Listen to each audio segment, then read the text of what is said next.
Hi, everyone. Welcome to week 6. All we have left is week 6 and week 7. This class has sure flown by. So, this week, we're going to be talking a lot about family perspectives and culture as it relates to play, and really working on how to communicate this information to families in a way that they understand and that is also sensitive to their needs.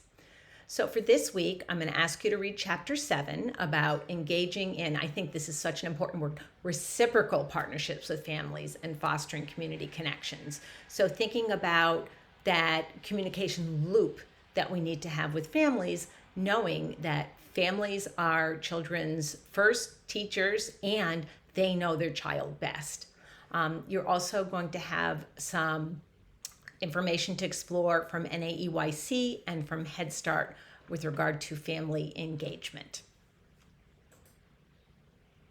There is also in the deeper dive section some information about supporting playful learning in a classroom in schools. So that's something that if you have time to review it now, otherwise I would suggest that you click on the link and at least save that information for when you need it or when you have time to be able to view it. There are some videos for you to watch about cultural responsiveness and sustaining family engagement.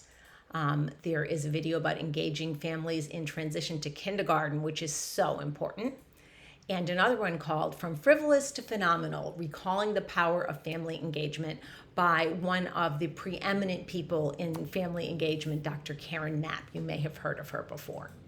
So this week for our assignments, I'm going to ask you to think about that idea of developmental appropriateness and how families could define play differently based on their background, their culture, their religion, their immigration history, and what they experienced in school. What I'd like you to respond to is to the following prompts. How was play understood in your family, in your childhood? And what did you internalize about the value of play based on your family's circumstances, culture, and values? How can families in your current or future programs define learning different from educators? Is it always the same definition? And how can educators communicate the importance and the appropriateness of learning in play while valuing families, cultures, and values? So that is our discussion this week. I think it's really interesting to think back on our own experiences and how they've colored what we think. Our assignment this week is going to be a choice of two assignments. You can pick one or the other. I'd like you either to develop a family play communication toolkit. It should have a strengths-based explanation of why play supports learning.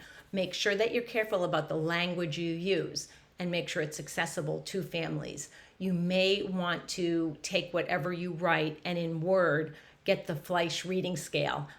That's what I used to do. And I used to make sure it came in, I believe the recommendation is around 8th grade level. Make sure that you are not writing something that is not accessible to all families. And also, I'm not expecting you to do this, but think about other languages that you may need to have for families just to have in your head, because I would love for this to be something you can actually use.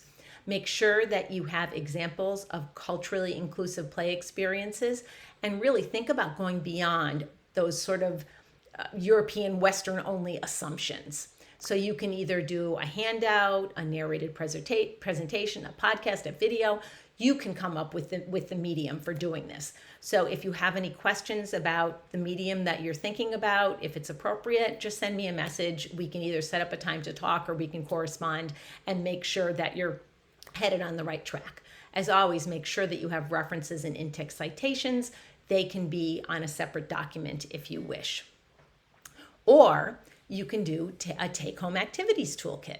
So I want you to design 2 take-home activities that include playful, content-based interactions for young children and their families. Each activity should list the materials that the family would need and an explanation about how this helps their child grow. Like a card explaining the value of their time spent playing together.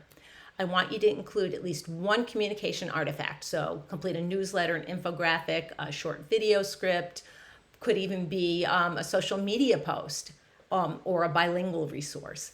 Strategies for the families with limited time or limited space, limited materials, limited resources. How can they access books with the links to the books as much as you can find them, and low cost or no cost materials for activities? And also add some open-ended questions that parents can ask during play, and make sure they understand why these open-ended questions are important. You can do a presentation. I have Canva or PowerPoint here. You can use whatever kind of presentation platform you like to use best. You can do a podcast style audio message, or you can create an illustrated family guide. Again, make sure that you're using plain, accessible language. And also for all of these activities, if you're doing presentations, keep it brief. No more than 7 minutes, because remember, these are very busy families and you want to make sure that you're not overwhelming them. Again, include references and in-text citations and any other research you've done, and you can turn that in a separate document if that is easier for you. So I hope I've given you all the information that you need this week. After this week, one more week and we're done.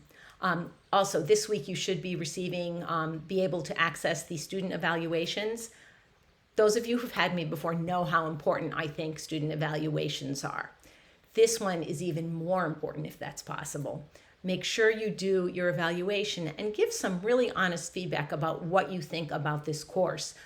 If there are suggestions that you'd like to make for improving it for future cohorts, that would be awesome. If there are things that you thought were especially effective, that would be great to know too. So take care, have a great week, and I look forward to seeing being part of our discussion and seeing your assignments. Take care. Bye-bye.